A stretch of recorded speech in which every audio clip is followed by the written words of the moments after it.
अभी तक हमने 6 लेसन देखे। ABCDE, 5, और राजयोग के तीसरे लेसन के आधार। ए मिस आत्मा संकल्प परिवर्तन। Be miss Baba supreme God father, that is सर्वोपरि, सर्वोच्च, सर्वधर्म मान्य, सर्वज्ञ और सागर। तीसरा सी फॉर कनेक्शन, आत्मा समझकर परमात्मा की याद में हर कर्म करना। दूसरे को भी आत्मा समझना, तो कोई भी प्रकार का भेदभाव, कोई भी प्रकार की दीवार, कोई भी प्रकार का डिफरेंशिएशन सामने नहीं आएगा। तो नेगेटिव और वे संकल्प नहीं चलेंगे। चौथा लेसन डी फॉर ड्रामा, सृष्टि चक्र 4 युग में प्लस 6 उनके कायदे। पांचवा lesson E for evolution of drama, growth and development कैसे होता है मनुष्य जाति का, वो दिखाया। क्रिसमस ट्री या तो कल्प वृक्ष, एंड दूसरा था 84 जन्मों की अद्भुत कहानी। और सिक्स लेसन था राजयोग के 4 आधार, सत्संग, holy company of God, divine virtues, pure food, and सर्व संबंध परमात्मा के साथ। आज हम देखेंगे परमात्मा को शरीर ने तो किसके तन में हुआ। अगेन, जिसके तन में आते हैं, या तो आपको जो भी कोर्स कराते हैं, जो लोग क्लास पढ़ते हैं, कोई भी परमात्मा नहीं है, कोई भी गुरु नहीं है, कोई भी शिक्षक भी नहीं है। एक ही परमात्मा जो सुप्रीम फादर है, सुप्रीम टीचर है, सुप्रीम सतगुरु है।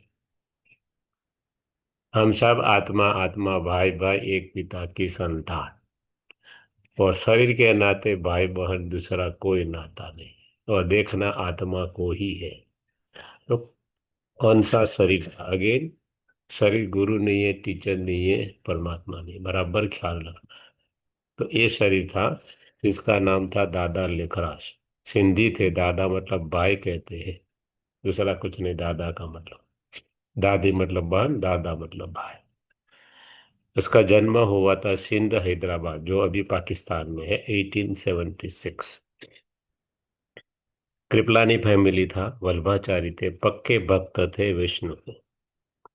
उनके फादर स्कूल में हेडमास्टर थे, मतलब हमारे जैसे कॉमन इंसान थे। बहुत पैसे वाले हो, बिल गेट, धीरू भाई अंबानी, ऐसे नहीं थे। और धीरे धीरे दादा बड़े हुए। बड़ा ही भक्त परिवार था, तो दादा को भक्ति वारसे में मिली थी। विष्णु के बड़े भक्त थे, इतने बड़े भक्त थे इस छोटेपन से ही, कि गीता पाठ बिगर पानी भी नहीं पीना, ये लौ था, कुछ भी हो जाए। छोटेपन में माता पिता गंवा दिए, और छोटेपन से संस्कार था कि मुझे साधु होना, संसारी। माता पिता चल दिए तब क्या करें, पढ़ने की ज्यादा जरूरत नहीं साधु बनने के लिए, स्कूल छोड़ दिए। मगर बहुत ही लॉजिकल थे, हमेशा मानते थे साधु बनूंगा मगर भीख नहीं मांगूंगा। तो सिंधी थे, तो क्या सिंधी जो होते हैं वो क्या कैलकुलेशन वाले होते हैं।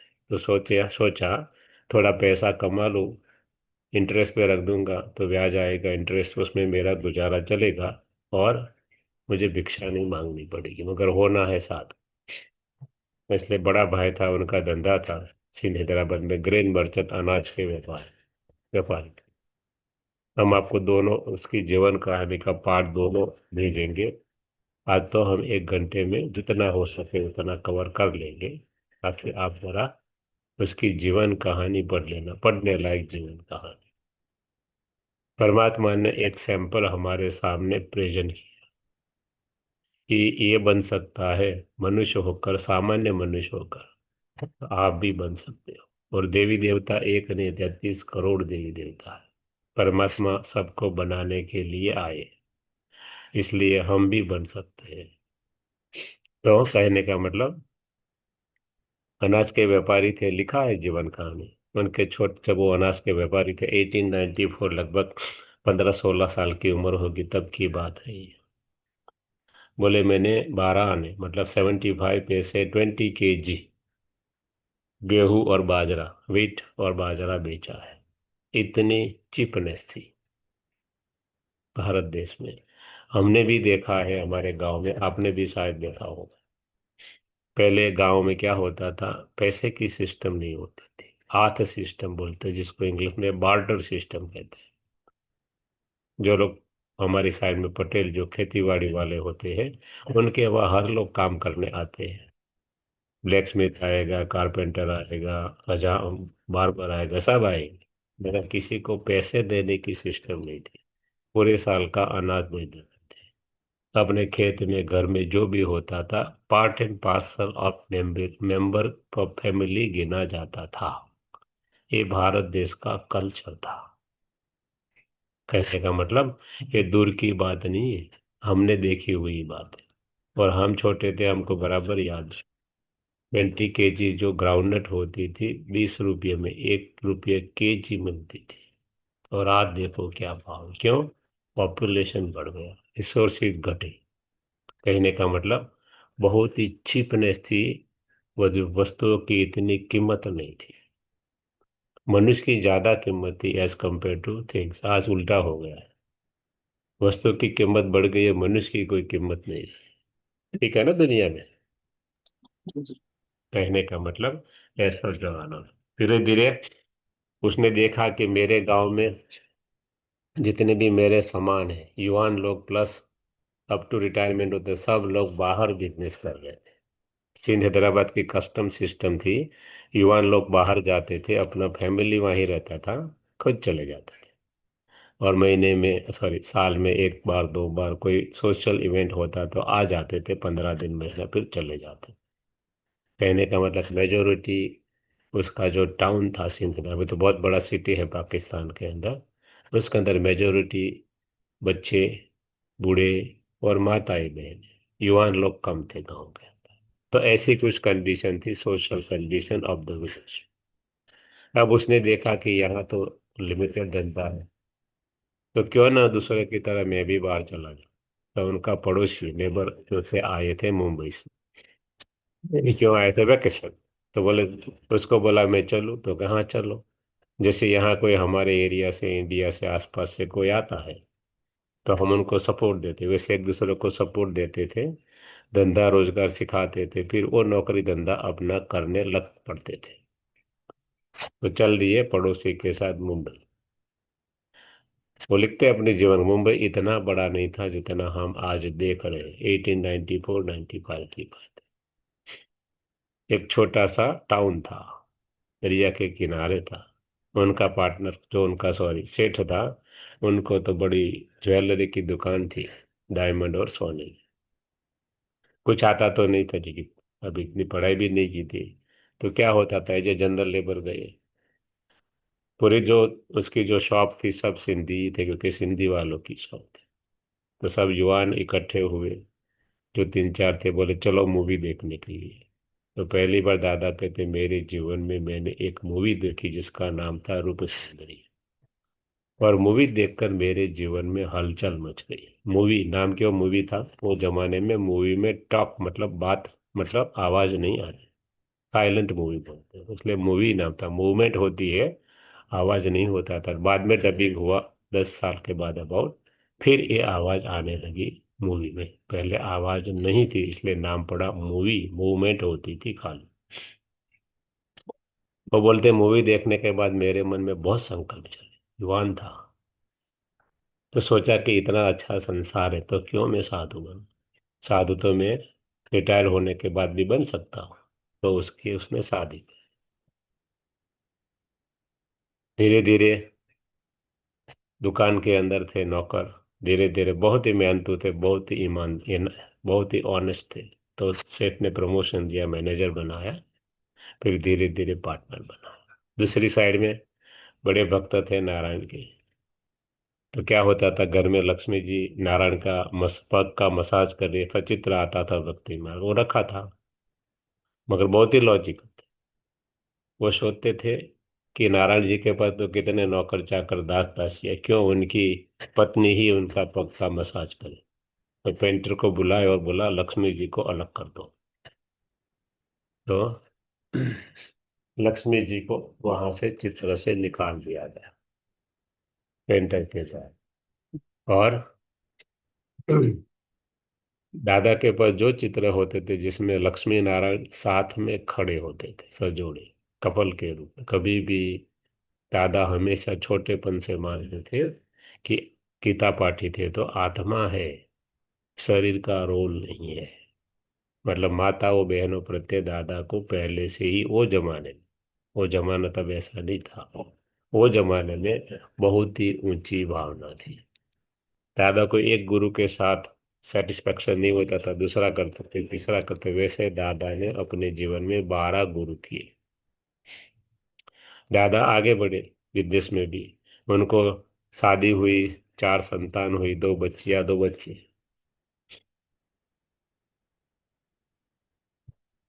विदेश में भी आगे बढ़े, सेठ जी को बोला, सेठ जी ने मैनेजर बनाया, फिर पार्टनर बना। सेठ जी को बोला यदि आपको, आप मुझे हेल्प कर सकते हो या तो कुछ मुझे गाइड कर सकते हो, मैं अपना शोरूम खोलूं? तो सेठ जी ने बोला हाँ, सब सिंधी ही थे।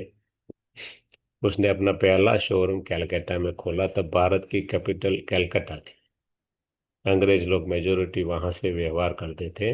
1608 में जब अंग्रेज आए भारत के अंदर, तब सूरत सोने की मूर्ति, एक ही पोर्ट था जहां से सब एक्सपोर्ट इंपोर्ट भारत से होता था। Bharat was the richest country in the world. 1608 की बात है। धीरे धीरे करके अंग्रेजों को मुस्लिम राजा ने एक बेल्ट दिया जिसको कलकत्ता नाम रखा गया, और कलकत्ता पूरा अंग्रेजों ने डेवलप किया, फिर पूरा का पूरा पोर्ट, मेजोरिटी बिजनेस कलकत्ता का है। ये जो मुंबई हम देख रहे हो तो इंडिपेंडेंस के आसपास ही उनका इतना डेवलपमेंट हुआ है, पहले इतना नहीं था। दादा जब लिखते जीवन कहानी, छोटा सा एक टाउन था, तो उसने पहला शोरूम खोला कलकत्ता में।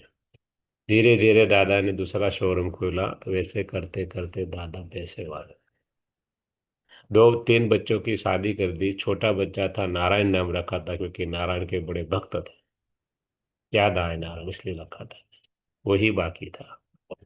दादा हमेशा मानते थे कि मैं जो कमाता हूँ उसका 10% परमात्मा के कार्यों में देना, जिसको भी मानते थे। बड़े दानी थे उसके समाज में, उसके गांव, उसका जो टाउन था उसके अंदर सदाव्रत, मतलब मुफ्त में खाना पीना देते थे। और जहाँ भी बिजनेस चलते थे वहाँ हमेशा दादा मानते थे कि कमाई का 10% परमात्मा के, भगवान के नाम पर देना। बड़े ही भक्त थे। अब दादा धीरे धीरे उम्र में आगे बढ़े।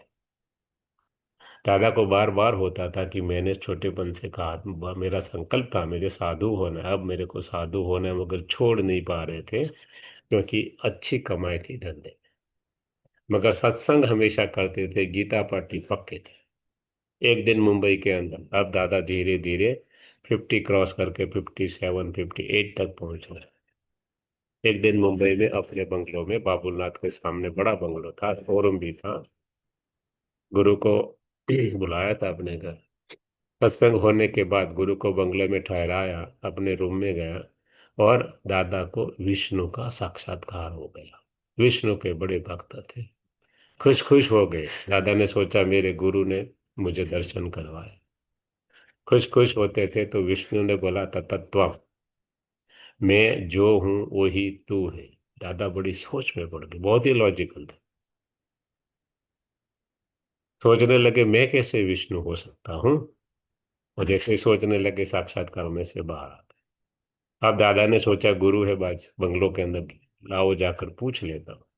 गुरु को प्रणाम किया, गुरु को बहुत ही थैंक्स दिया कि आपने मुझे साक्षात्कार किया। गुरु बड़े ऑनेस्ट थे। गुरु ने कहा जो भाई, साक्षात्कार परमात्मा ही करा सकता है, तो कोई गुरु नहीं करा सकता। दादा लॉजिकल थे, बहुत अच्छी बात लगी कि बात तो गुरु सही कह रहे हैं। दूसरा प्रश्न, विष्णु जी ने मुझे कहा था तत्व मैं हूं वही तू है, मैं कैसे विष्णु हो सकता? गुरु के पास भी ऐसा क्वेश्चन कभी नहीं आया था। गुरु ने सोचकर बताया जो भाई, साक्षात्कार जो कराए परमात्मा ने कराए, वो आपको कुछ बताएंगे क्या कहना चाहते हैं।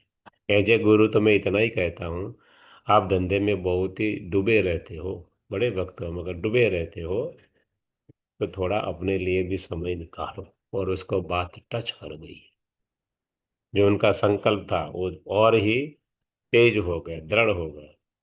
उसने तुरंत ही डिसाइड कर लिया मन के अंदर कि मैं अब रिटायर्ड हो जाऊंगा। दूसरे दिन जगे, वो जमाने में टेलीफोन नहीं था, ये बात है 1934 के आसपास, दादा लगभग 58 59 के आसपास चल रहे थे। तो टेलीग्राम किया पार्टनर को कि मेरे गुरु ने मुझे सलाह दी है, एडवाइस किया है कि आप रिटायर्ड हो जाओ और धंधा कम करो, इसलिए मैं 1 महीने के वेकेशन के लिए जा रहा हूँ भक्ति करने के लिए काशी। दादा मार्केटिंग का पूरा काम कर रहे थे, उनका पार्टनर जो हेड ऑफिस थी कलकत्ता में, वो पूरा हैंडल कर रहा था एडमिनिस्ट्रेशन। तो उनको बता दिया कि मैं जा रहा हूँ, पूरा का पूरा बिजनेस दादा ही संभल। चल दिए सीधा ही काशी। फ्रेंड का बंगलो था, शोरूम नहीं था वहां, तो वहां ठहरे गंगा के किनारे। 4 बजे उठते थे, गीता पाठ करते थे, गंगा स्नान करते थे, अब कुछ काम नहीं था। धीरे धीरे गीता का 1 से 4 अध्याय, मैं आत्मा हूँ उसके बारे में पढ़ने लगे डिटेल में। अब कुछ काम नहीं था, मगर ध्यान नहीं लग रहा था, इसलिए दादा ने बहुत ही अच्छा धंधे वाले थे, लिखना चालू किया, मैं आत्मा हूँ। पत्नी का नाम जशोदा, जशोदा आत्मा है। बड़ी बेटे की बहू घर में थी, राधे नाम था, राधे आत्मा है। छोटा बच्चा बहुत ही प्यारा था, नारायण आत्मा है। आत्मा आत्मा आत्मा। दादा को धुन लग गई, कंसंट्रेशन बढ़ गया। बाबा मुरलियों में भी कहते हैं, क्या कहते हैं? स्वमान लिखो, मैं शक्तिशाली आत्मा, मैं परम पवित्र आत्मा हूं। तो अंदर जाएगा, जितना पुरुषार्थ करेंगे तो ही फल मिलेगा, बाकी कुछ नहीं मिलेगा। दादा ने 20 दिन तक लिखा, काफी नोटें भर दी। 21वें दिन उनको 3 साक्षात्कार हुए, जो हमने चित्र में देखे। 1935 के 45 की बात है। क्या साक्षात्कार? पहला साक्षात्कार महाविनाश, परमात्मा ने दिखाया। वेस्टर्न वर्ल्ड का विनाश एटॉमिक वॉर, ईस्टर्न वर्ल्ड का महाविनाश सिविल वॉर, और दोनों साथ पर एक साथ नेचुरल कैलमिटीज। इतना भयंकर विनाश दिखाया परमात्मा ने कि लाशों के ढेर लग गए, फ्यूनरल करने वाला कोई नहीं। दादा बहुत ही कोमल हृदय के इंसान थे, रोने लगे, प्रभु बंद करो, मैं देख नहीं सकता हूँ ये। और जैसे ही अपने विचार चले, साक्षात्कार चला गया। दादा सोचने लगे, अरे हमारे गुरु ने कहा था परमात्मा तुझे दिखाएगा, तो परमात्मा क्या विनाश करना चाहते पूरी सृष्टि का? तो मैं फिर ये किसके लिए मैं इकट्ठा कर रहा हूँ? मेरे पास 4 जनरेशन 5 जनरेशन का इतने पैसे तो है। धीरे धीरे वैराग आने लगा, और आगे सोच रहा था आत्मा के बारे में क्या। दूसरा साक्षात्कार परमधाम, परमात्मा का साक्षात, मगर पता नहीं था परमात्मा कौन है, कोई ज्ञान ही नहीं था। मगर शांति मिली, परम शांति का, परम धाम का अनुभव परमात्मा ने कराया। तीसरा साक्षात्कार हो, एक आत्मा नीचे आई, राजकुमार बनी, दूसरे ही राजकुमार। धीरे धीरे धीरे स्वर्ग खड़ा हो गया, और लक्ष्मी नारायण आ रहे हैं, पुष्पक विमान में देवताएं घूम रहे हैं, हीरे जड़ित सोने के महल, स्वर्ग का पूरा बाबा ने साक्षात्कार करवाया परमात्मा। खुश खुश हो गए।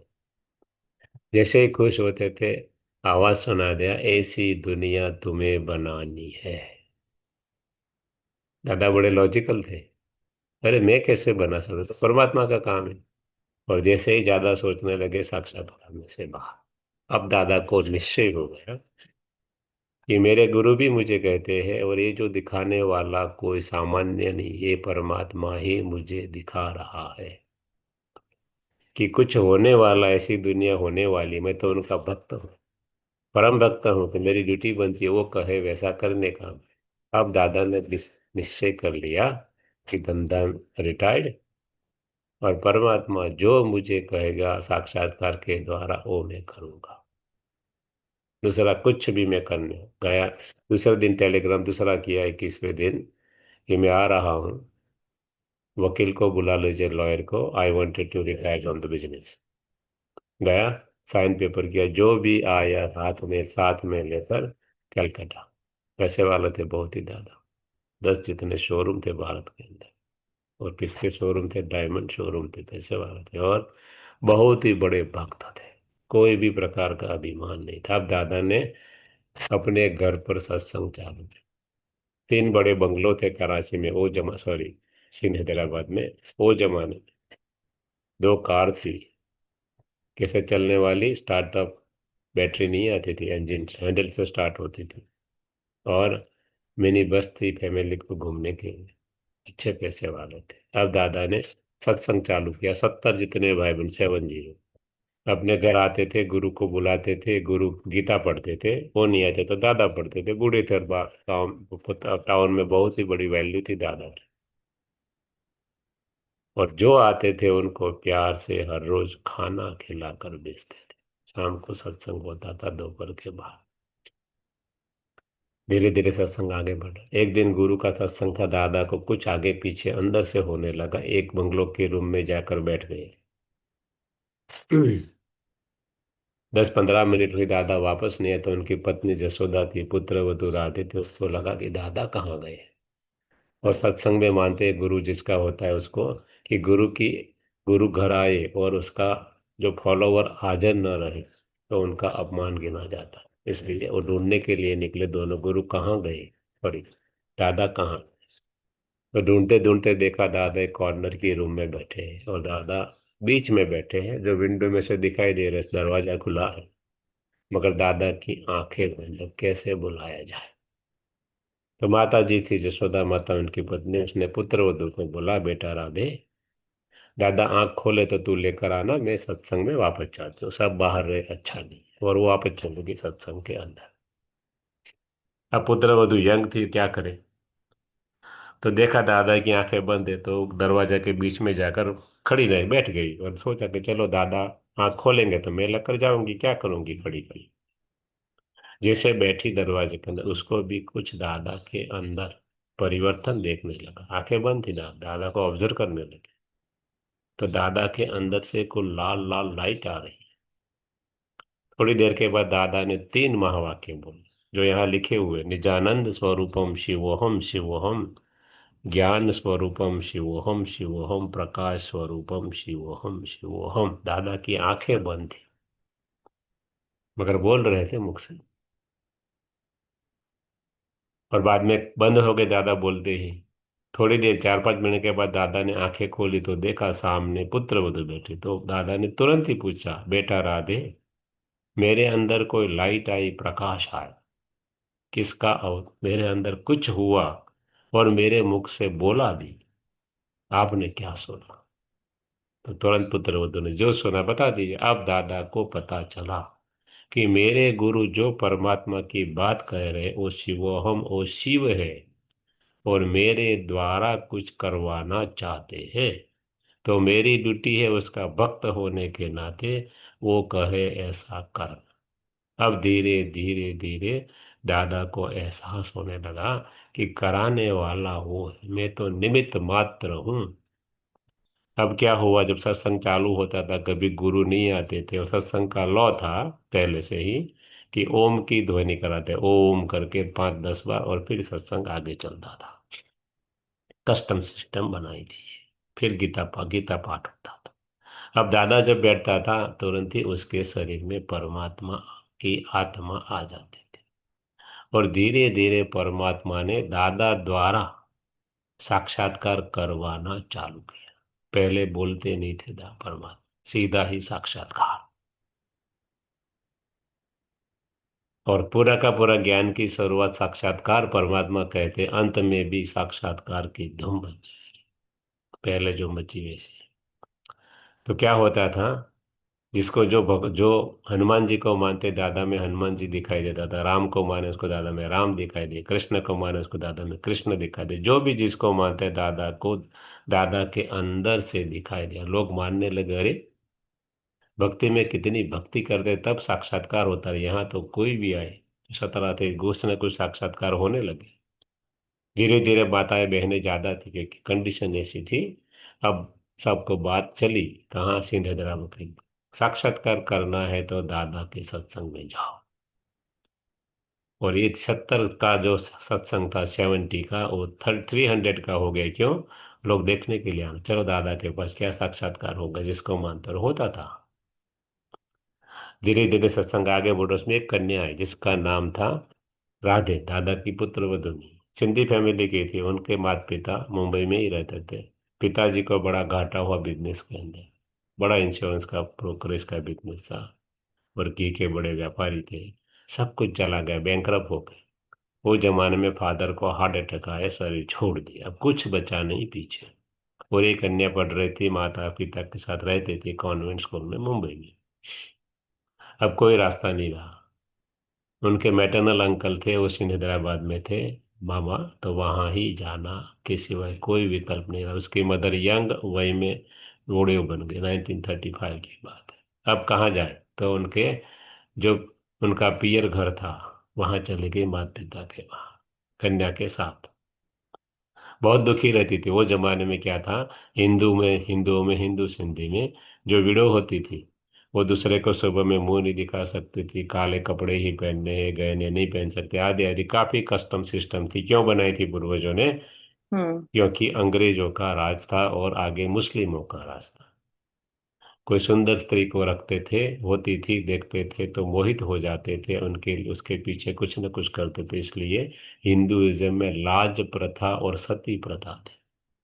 जो कुछ हमारे कस्टम सिस्टम थे, सब समय के अनुसार खड़े कर दिए गए थे। कोई इसमें ब्लाइंड थे जाता, कोई ऐसा नहीं था। बाकी लक्ष्मी जी के मंदिर में जाकर, लक्ष्मी नारायण के मंदिर में जाकर देखो, लक्ष्मी जी नारायण की लाश काटती है क्या? होता है ऊपर, ऊपर भी नहीं ओढ़ती है, पता है, माथे के ऊपर लक्ष्मी जी और नारायण जी का देखो।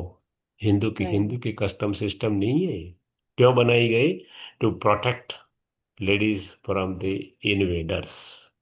दूसरा ओके। कुछ नहीं था। उनका हस्बैंड चला गया तो कौन उनकी रक्षा करेगा? इसलिए ये सब कस्टम सिस्टम बनी हुई थी, इसमें कोई भी ब्लाइंड फेथ की बात ही नहीं। और यही कस्टम सिस्टम क्रिश्चियनों में भी थी काफी। वहां भी हमने देखा, हमने शायद बात की, हमारा बॉस था क्रिश्चियन, उन्हें हमने पूछा तो बोले आप जितने स्ट्रिक्ट थे अपनी फैमिली में, रूल्स हमारे वहाँ ऐसा ही था। ये जो आप देख रहे हो ये कॉस्मोपॉलिटन कल्चर है।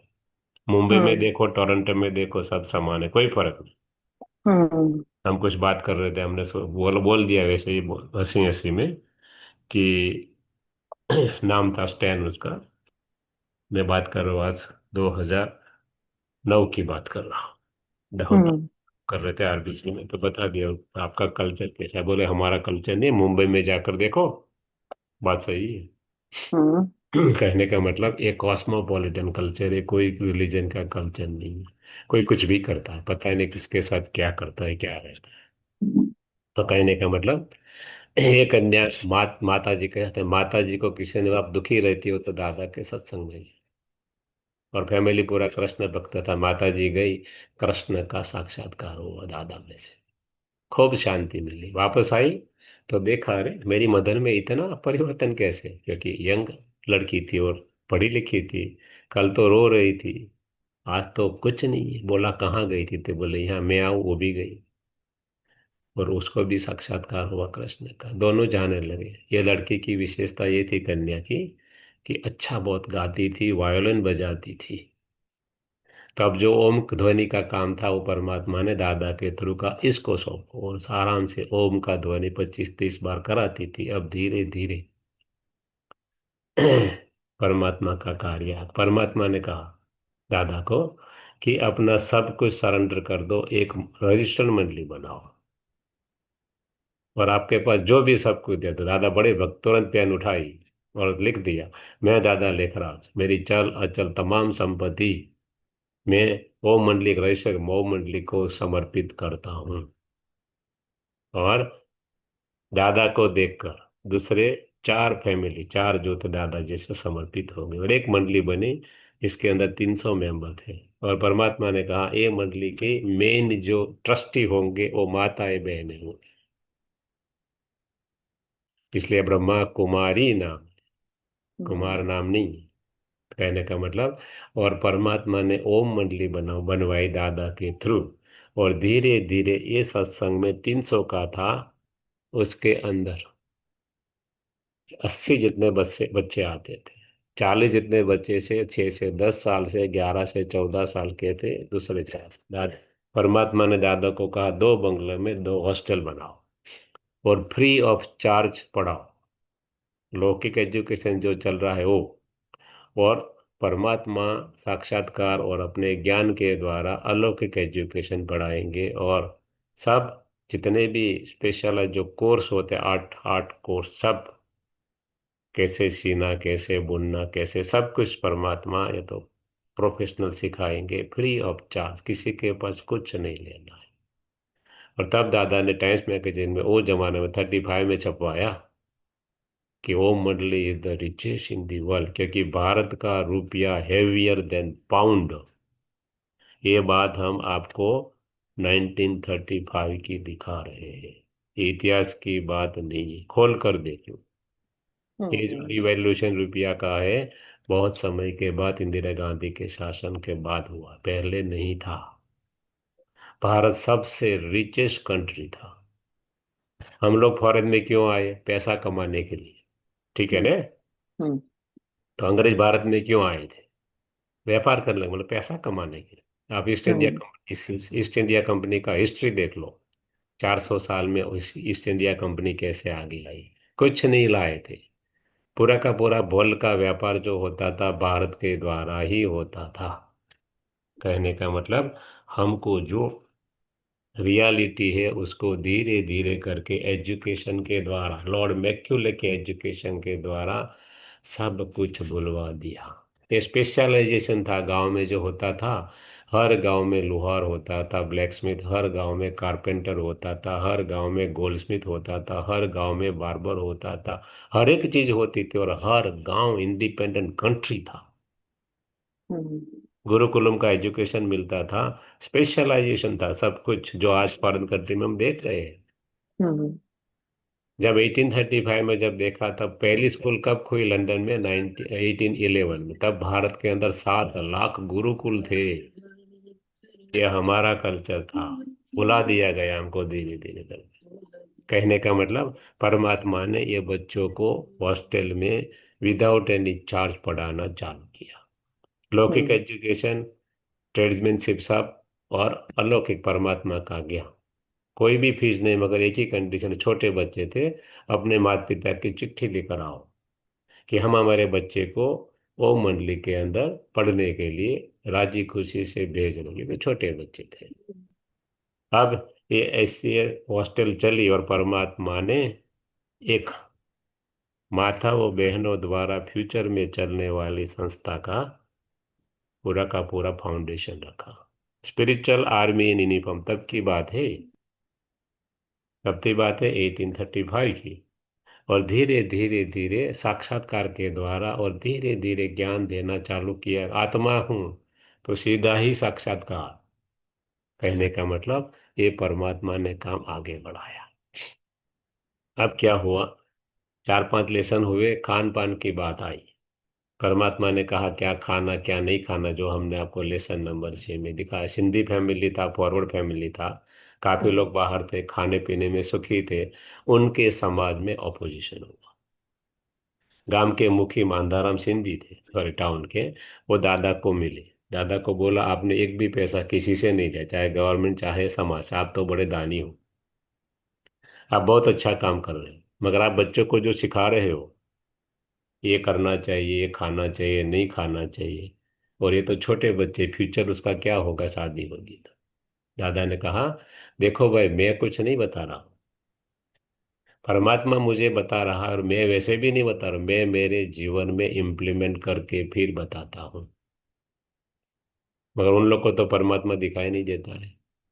उन लोगों ने कहा दादा तो प्रिटेंड कर रहा है, खुद कह रहा है और बोल रहा है परमात्मा परमात्मा, किसने देखा? इसलिए उन लोगों ने एक एंटी वोमन लीग बनाया, और ये पिकेटिंग किया है। 1835 में गांधी जी पिकेटिंग करते थे अंग्रेजों के सामने। उन लोगों ने पिकेटिंग किया बच्चों के सामने। बच्चों को दादा के बंगलों की स्कूल में जाने नहीं देते, सब खड़े रह गए सामने। 3-4 घंटा ड्रामा चला है। बट बच्चे को बोला आप जाओ, बच्चे बोले हम नहीं जाएंगे, हमारे टीचर्स को पहले नहीं जाना देते किसी को। बच्चे नहीं गए। तो किसी ने देखा, अरे क्या चल रहा है, तो किसी ने पुलिस को फोन किया, अंग्रेजों का राज था, पुलिस आई। बोले क्या है?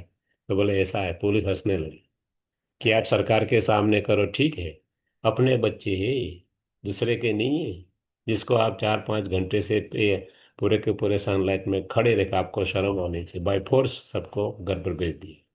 ऐसा नहीं कर सकते आप। अब मुखी को लगा हम सरकार हमें मदद दे। मुखी ने क्या किया, कोर्ट में दादा को घसीट कर ले गए और कोर्ट में केस रखा कि हमारे 80 बच्चे दादा उठा कर ले गए। मगर प्लानिंग दादा का नहीं था, परमात्मा का था। सबकी चिट्ठी थी कि मेरे बच्चे को मैं राजी खुशी से ओम मंडली में पढ़ने भेजती हूँ। दिखाया, कुछ नहीं हुआ।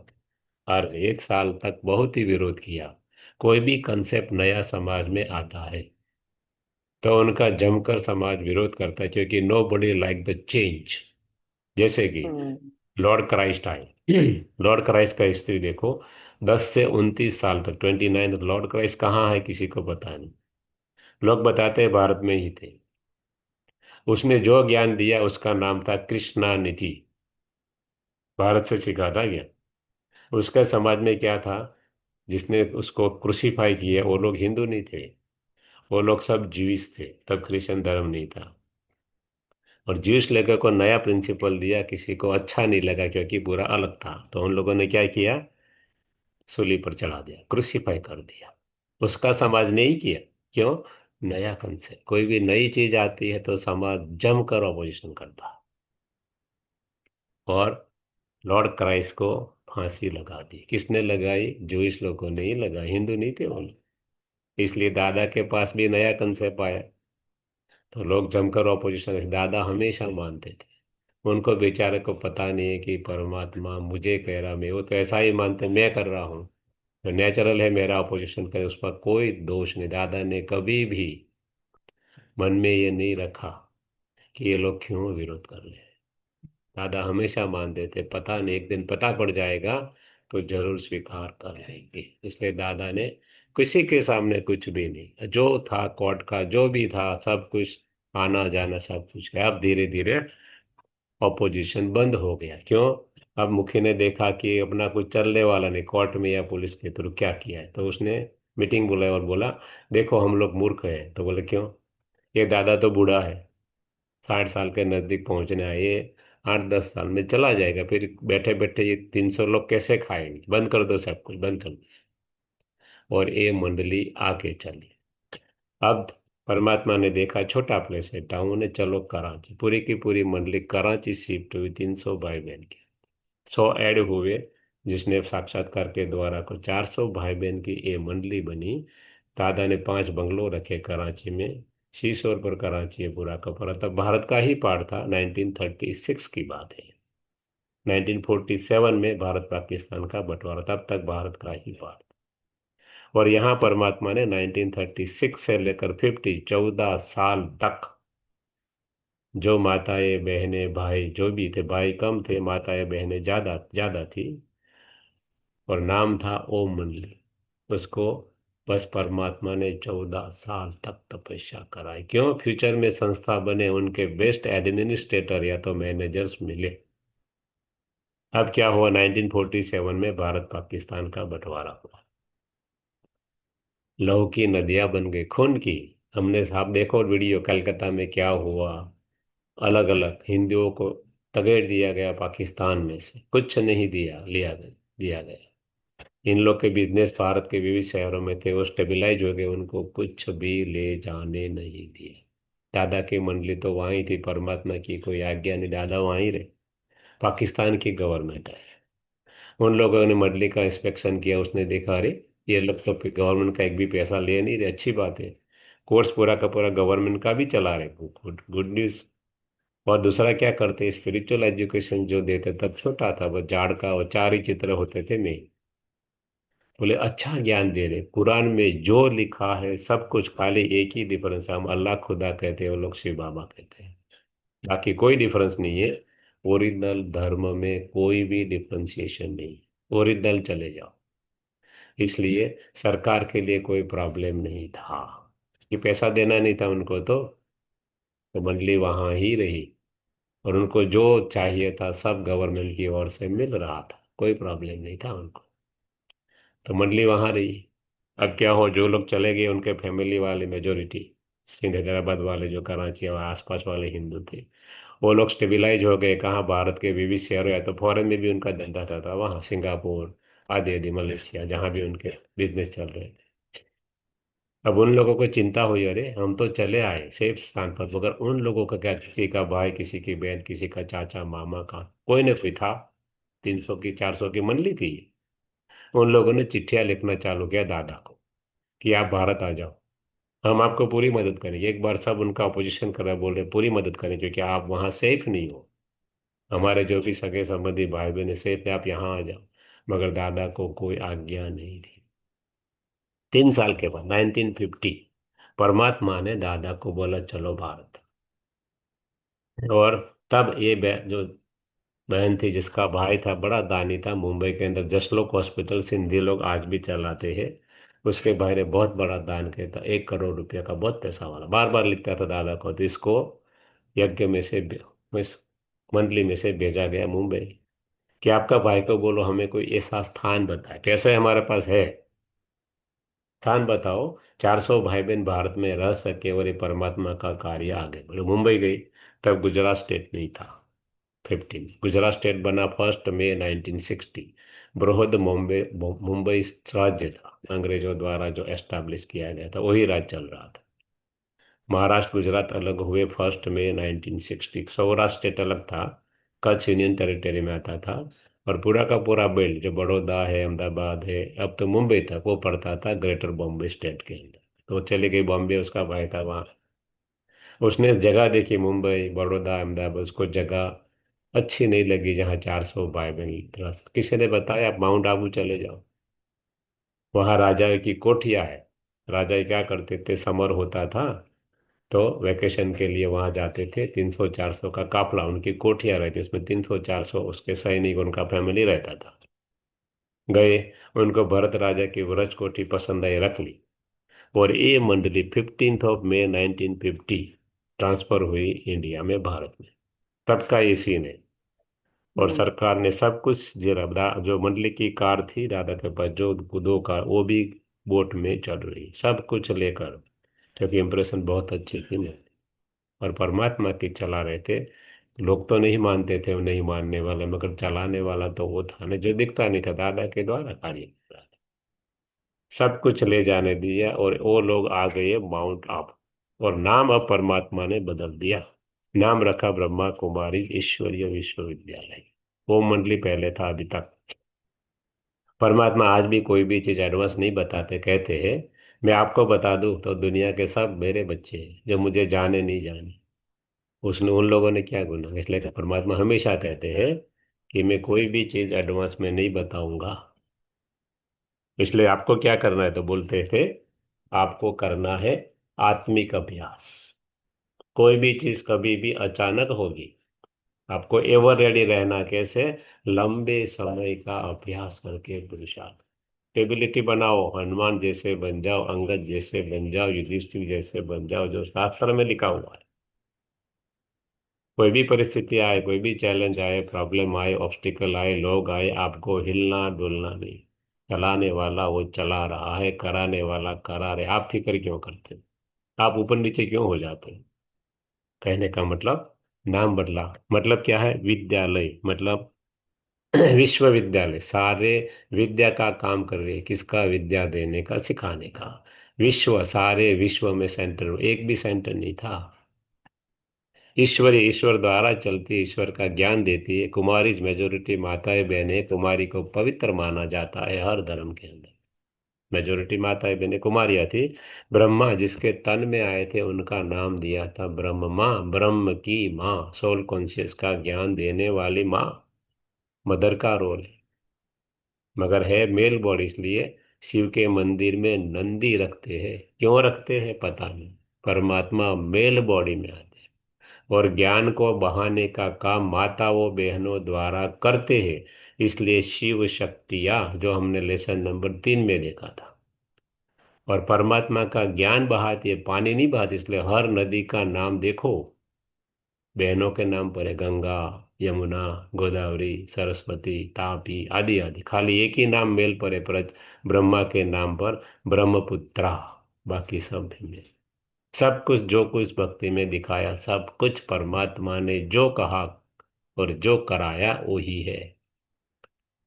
इसलिए ब्रह्मा प्रजा पिता, प्रजा का पिता परमात्मा है। ब्रह्मा के मुख के द्वारा प्रजा की रचना करता है ज्ञान से। शरीर का जन्म शरीर से नहीं है, ज्ञान से नया जन्म, जिसको कहते हैं ब्राह्मण ब्रह्म मन, जिसका मन ब्रह्म में स्थिर हो, सोल कॉन्शियस बने हो। तो नाम आया ऐसे प्रजापिता ब्रह्मा कुमारी ईश्वरी विश्वविद्यालय। अब 400 भाई बहन सेटल हो गए माउंट आबू। अब क्या करें? परमात्मा ने कहा, आपने तो 14 साल तपस्या की, अपना जीवन बना, ये ज्ञान खाली आपके लिए नहीं, दुनिया के लिए है। इसलिए आप अपने जो सगे संबंधी ने आपको इनविटेशन दिया उसका जाकर उद्धार करो, उनको ज्ञान सुनाओ। परमात्मा की जिसने पालना ली उसको जाना अच्छा नहीं लगता, मगर परमात्मा ने कहा तो जाना पड़ेगा। गए अपने सगे संबंधियों के पास, 100 जितने भाई बहनों को चिट्ठियां थी, सब अपना ज्ञान सुनाया। लोगों ने सुना, जीवन देखा उनका, अरे 14 साल में तो इन लोग में काफी परिवर्तन हो गया है, तो जैसे देवियां बन गई है। उनको ज्ञान अच्छा लगा, मगर उनको तो 15-20 दिन बोला था, तो वापस चले। तो लोगों ने बोला नहीं, आप और ज्ञान दो और सुनाओ, आपके जीवन में इतना परिवर्तन कैसे आया। तो कोई व्यवस्था नहीं थी, दादा को बताया गया क्या किया जाए। तो परमात्मा ने दादा के थ्रू बताया, उनको बोलो कि ये ज्ञान लेने के लिए कोई भी आ सकता है, कोई भी धर्म का कैसा भी व्यक्ति आ सकता है, बुरा अच्छा। तो आपके घर में आए, थोड़ा अच्छा लगे, आप हमें अलग जगह दे दो। तो सब सिंधी भाई बहन 3 साल में तो सेटल हो गए। उसमें क्या बड़ी बात है, आप तो हमारे फैमिली के मेंबर हो। पहला सेंटर खोला रजौरी गार्डन दिल्ली में, और बोर्ड लगाए गए ब्रह्मा कुमारी ईश्वर ईश्वर। अब क्वेश्चन उठता है, सेंटर चलते कैसे? 10,000 से ज्यादा सेंटर है ब्रह्मा कुमारी के, 104। तो परमात्मा ने पहले से बोला है, मरने से मांगने से मरना भला। दूसरा, परमात्मा कहते जिसको ब्रह्मा कुमारी क्या है, उनका पैसा आप नहीं ले सकता, आपको हक ही नहीं। वो कुछ उसको फायदा हो, कुछ दे तो ठीक है, बाकी आप सीधा पैसा नहीं। इसलिए ब्रह्मा कुमारी में आज भी कहीं भी दान पेटी नहीं रखते डोनेशन लोग, देखना आप सेंटर पर जाकर। मंदिरों में होता है, कोई भी जाए तो दान पेटी में पैसे डाले। ब्रह्मा कुमारी में कस्टम सिस्टम नहीं। तो कौन चलाता है? परमात्मा कहते हैं जिसको ज्ञान मिला उसको ऐसा लगे कि सेंटर लगाना है तो वही पैसा निकालेंगे। जिसने जिसको पता है ब्रह्मा कुमारी क्या है, जिसने कुछ जीवन में अनुभव किया है और अपने जीवन में धारणा की है, धारण किया है नॉलेज को, वही पैसे देंगे। कंट्रीब्यूटरी बेस पर चलेगा। क्यों? हम बूढ़े हो जाए तो हमारे बच्चे हमको डोनेशन नहीं देते, उनकी फैमिली में रहते हैं, तो कंट्रीब्यूशन बेस पर फैमिली चलता है, जो कमाता है वो चलाता है। इसलिए कंट्रीब्यूटरी बेस पर वही देंगे जो जानते हैं ये क्या है। बाकी सबके लिए परमात्मा का आदेश है, कोर्स फ्री, क्लासेस फ्री, किसी के पास से एक पैसा नहीं लेना है। वो जब रेगुलर चले, उनको अच्छा लगे ना, बराबर है, मेरे जन्म में फायदा, और जब फ्यूचर में वो सोचे, तब उसको बताना है। तब तक पैसे किसी से नहीं लेने, क्योंकि परमात्मा के सब बच्चे हैं। परमात्मा कहते हैं कि कोई मेरा बच्चा है गरीब हो जो पैसा दे ना सके, तो क्या उनको हक नहीं है? पर मैं उनका पिता हूँ।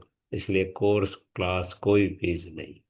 इसलिए जो परमात्मा के जानते हैं वो ही कंट्रीब्यूशन का। इसलिए बाहर से गवर्नमेंट से एक भी पैसा ब्रह्मा कुमार इस लेती नहीं। जो भी पैसे है, जो उनके रेगुलर चल रहे हैं वही पैसे देते हैं, कंट्रीब्यूट करते हैं। तो कैसे आपको पता चले? तो कोई भी जगह पे ट्रस्ट होता है, जैसे हमारा यहाँ ट्रस्ट है टोरंटो में, क्या नाम है? नाम है Brahma Kumaris world spiritual organization. Canada revenue agency के साइट में चले जाओ, वहाँ डालो रजिस्टर्ड चैरिटीज, उसमें डालो ब्रह्मा, तो आपको मिल जाएगा। आपको हर चीज, कितने पैसे आए, कहाँ गए, कितनी एसेट, कितनी लाइव, आपको ऑनलाइन गवर्नमेंट ऑडिट करके हिसाब रखती है। कहने का मतलब, परमात्मा के नाम पर पैसे आते, हमारे नाम पर नहीं आते। हमारा कोई हक नहीं है इसमें। जो देते हैं, जो जानते हो देते हैं, तो भी उनका हिसाब किताब क्लियर होना चाहिए। इसलिए सब जगह पे रजिस्टर्ड इंस्टीट्यूशन होती है हर देश में। उनके लॉ, देश के लॉ, क्योंकि भारत के कायदे यहाँ नहीं चल सकते, Canadian law plus Brahma Kumari के प्रिंसिपल, उसके आधार पर हर देश में वो देश के लॉ और ब्रह्मा कुमारी के प्रिंसिपल के आधार पर सेंटर चलते हैं। ये है पैसे की बात। एडमिनिस्ट्रेशन कैसे चलता है? किसी को भी एक भी पैसा देना नहीं है वेजिस में, या तो सैलरी में, या तो रेम्यूनरेशन में। जो भी काम है वॉलंटरी काम करना है। किसी को ऐसा लगे मैं बहुत अच्छा कोर्स कराती हूँ, कराता हूँ, मुरली सुनाता हूँ, सुनाती हूँ, अभिमान आ जाए, तो परमात्मा कहते आप रख दो बाजू में। परमात्मा किसी को भी निमित्त बनाकर चलाएगा, और परमात्मा का कार्य चलता है। कहने का मतलब, एडमिनिस्ट्रेशन में किसी को एक भी पैसा वेजिज या तो रिवॉर्ड नहीं होता है, सब कुछ फ्री। क्यों? परमात्मा का कार्य है। हम फॉर्चुनेट कि परमात्मा ने हमें एक निमित्त बनाया है, काम उनका है। इसलिए कोई भी वेजिज नहीं, एडमिनिस्ट्रेशन चार या पांच भाइयों बहनों, मेजोरिटी माताएं बहनें, उनका ट्रस्ट बनता है। और ये ट्रस्ट में सब कुछ चलता है। एक को कोऑर्डिनेटर बनाया है, इंचार्ज परमात्मा है, संयोजक कोऑर्डिनेटर, और उसके सहयोगी पांच, पांच या छह, सब कुछ मिलकर मैक्सिमम पांच अलाउ है यहाँ कैनेडियन ट्रस्ट लॉ के अनुसार। तो पांच ही होते हैं। जैसे अपने मिनिमम तीन है, मैक्सिमम पांच है, जो लॉ है उसी के अनुसार। वो लोग पूरी की पूरा सेंटर की जिम्मेवारी लेकर सेंटर चलाते हैं। और हर सेंटर जैसे उसका एक कोऑर्डिनेटर होता है, कंट्री में जितने भी सेंटर होते हैं उसका कंट्री कोऑर्डिनेटर। पहले हमारा यहाँ coordinator brother Eric, sorry, brother Anthony करके थे, जो क्रिश्चियन थे, और कंट्री कोऑर्डिनेटर आज भी वो क्रिश्चियन ही है, जिसका नाम ब्रदर एरिक है। क्योंकि वेस्टर्न वर्ल्ड के सब majority centre establish by Christian, middle east Muslims, India Hindu, जिसका पॉपुलेशन ज़्यादा है, उन लोगों ने एस्टेब्लिश किए हुए हैं। ऐसे सेंटर का कॉलेज, वैसे सब सेंटर कंट्री कॉलेज मिलकर एक रीजन होता है, जो न्यूयॉर्क में उसकी ऑफिस है, जहाँ मोहिनी बहन करके बैठती है, जो बाबा के समय की बहुत पुरानी बहन है, मोहिनी दीदी कहते हैं। वो उसका रीजनल कोऑर्डिनेटर। ऐसे रीजन मिलकर एक वेस्टर्न वर्ल्ड की ऑफिस बनती है, जो लंदन में है। और वो ऑफिस रिपोर्टिंग करती है इंटरनेशनल हेडक्वार्टर माउंट आबू में। ये है फॉर वेस्टर्न वर्ल्ड की व्यवस्था। भारत में क्या होता है? हर छोटे गांव में जहाँ गीता पाठशाला होते हैं, जहाँ सेंटर नहीं होता है, वहाँ गांव वाले चलाते हैं। सेंटर होता है तालुका प्लेस पर। ये सब सेंटर मिलकर डिस्ट्रिक्ट लेवल पर एक सब जोन बनता है। सब सब जोन मिलकर स्टेट लेवल पर एक जोन बनता है। और जोन जो हो रिपोर्टिंग करता है इंटरनेशनल हेडक्वार्टर माउंट आबू को। किसी को जाना है, इतनी बड़ी संस्था है, तो हर सेंटर की चिट्ठी या ईमेल चाहिए। क्योंकि पता नहीं कौन है, चल रहा है नहीं चल रहा, माउंट आबू जाना है, कोई भी सेंटर जाना है, तो चिट्ठी या ईमेल चाहिए। तो इतनी बड़ी 10,000 से ज़्यादा सेंटर है, लाखों भाई बहन है, तो उसका मैनेजमेंट करने के लिए जो जाता है वो खर्चा अपने आप उठाता है। कोई भी यहाँ से जाता है माउंट आबू या कहीं भी, तो जिसको जो अच्छा लगे, कोई ऐसा रूल नहीं इतना ही देना। आप $1,00,000 दो या 1 सेंट दो या नहीं दो, परमात्मा का काम चल जाता है एवरेज बेज पर। तो ऐसे सेंटर चलते हैं, वहीवटी, एडमिनिस्ट्रेशन एंड फाइनेंस। सेंटर खुला, धीरे धीरे अब सेंटर खुलने लगे। अब ये जो जिसको जो मम्मा थी, जिसको बोलते ओम राधे, जिसको जो ओम का ध्वनि करा थी, वो इंटरनल कारोबार कर रही थी, पूरा का पूरा एक्सटर्नल दादा कर रहे थे। 1964 में एम जो जिसको ओम राधे कहते, उसने शरीर छोड़ दिया। उसका कारोबार दी दादा थे अभी भी, इसका कारोबार इनको दिया गया, मनमोहिनी दीदी को। इंटरनल वो संभालने लगी, दादा थे। अब इनके साथ दादी प्रकाश मणि को ट्रेन किया गया 64-65 में। फिर मुंबई सेंटर खुला, दो दो साल के बाद उनको मुंबई भेज दिया गया। 8, 10, 15 लोग रहते थे, बाकी सब सेंटर पर रहते थे। धीरे धीरे सेंटर की संख्या बढ़ने लगी। अब ये जो प्रकाश मणि दादी थी, जनवरी मंथ में बाबा को मुंबई से मिलने के लिए आई थी। दादा ने 18 जनवरी 1969 इनको बताया आप संभालो।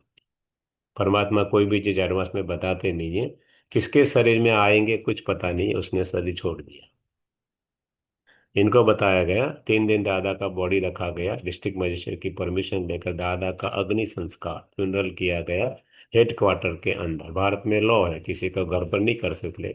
डिस्ट्रिक्ट डीएम की परमिशन दी गई, और वहाँ ही आज वहाँ बहुत अच्छी जगह बने, जिसका नाम है शांति स्तंभ, टावर ऑफ पीस।